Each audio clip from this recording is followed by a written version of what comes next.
92.5 ABC Central Coast and 12:33 ABC Newcastle.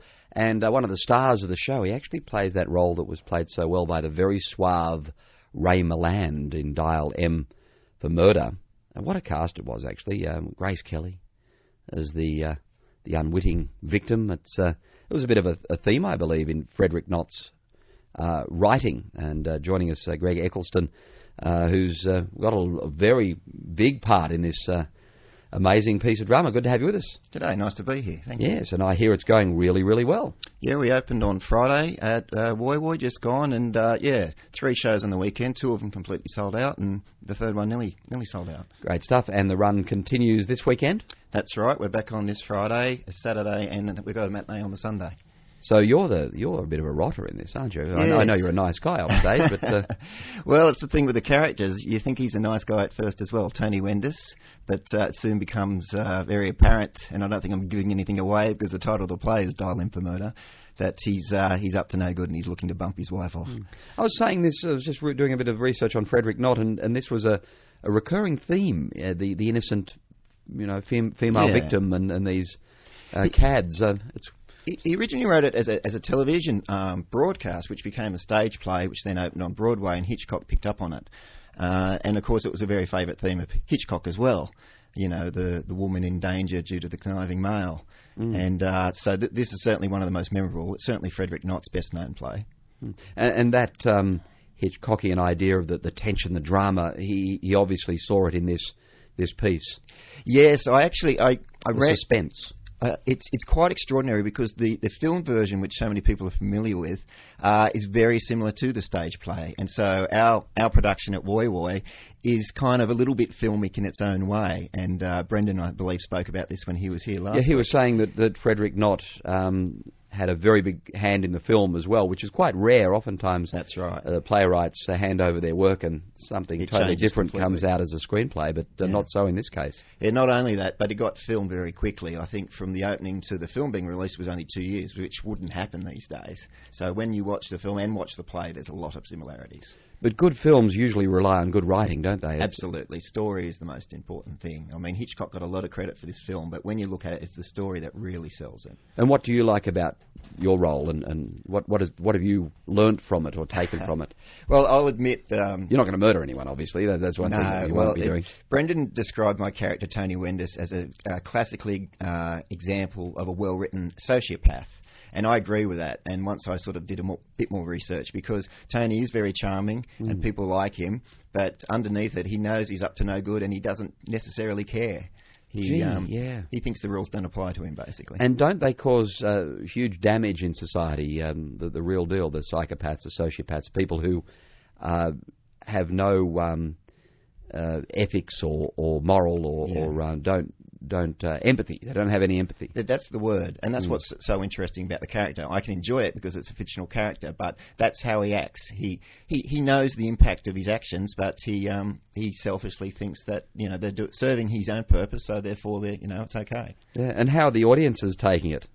Oh, look, they've been really attentive. It's definitely, I think, a thinking person's play, and it's a play where you need to follow the dialogue. And there's moments there where there's dead silence. There's moments where there's nervous laughter at places where we haven't expected it. But that's been a terrific sign for us. It shows people are really engaging with what's going on stage. And a very professional cast. You've all got such great CVs as actors and actresses. It's wonderful.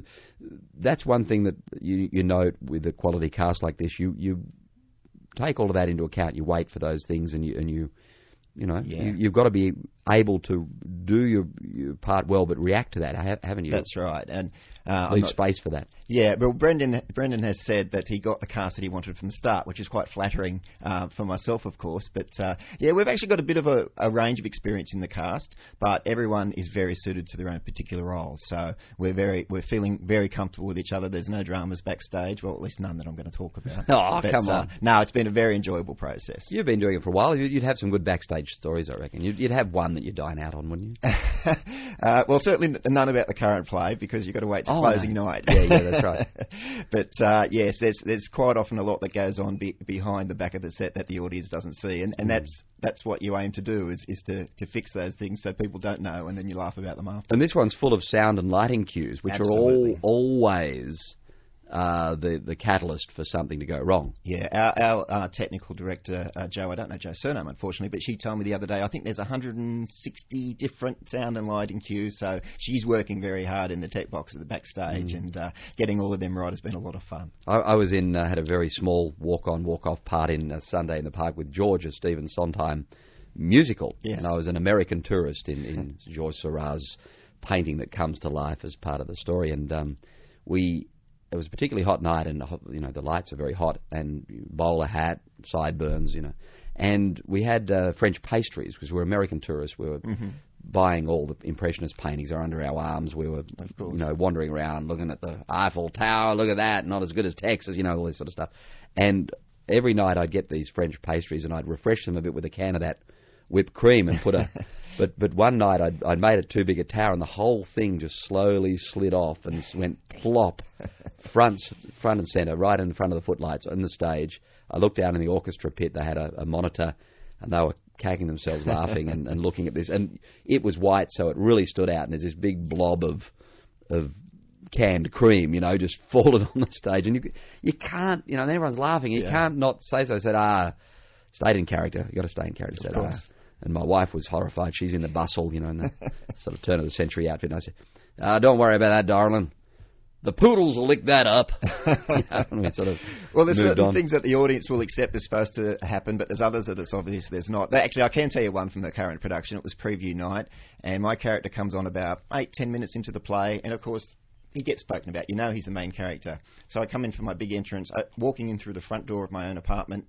The door didn't open. The handle wasn't working. No. I had to knock on the door to what was supposed to be my own flat, so the actress Sierra, playing my wife, could open the door for me to enter. But that's good to get that out of the way. It was nice that it happened the preview night. In the preview, that's very, very funny indeed. Oh, look, break a leg with it. It's a great show, and it's getting full houses. If you'd like to go, 43-233-233 is the number. Dial M for Murder at the beautiful Peninsula Theatre. It really is a lovely, lovely modern, in the round type theatre with very close to the action. Yeah, it's just a really lovely environment, isn't it? It is indeed. It's a great facility to work in and to see a play at. Yeah, and hearing great things about it. So thanks for coming in. And My pleasure. Good luck back on again this Friday night and running this weekend, and I think next and the following weekend. The following just weekend. 7 performances to go. All right. Thanks for your time. My pleasure, Scott. Cheers. The star of the show there plays that role that was made famous by Ray Milland. Dial M for Murder, Greg Eccleston is a very fine actor, and you'll find it there at the Peninsula Theatre.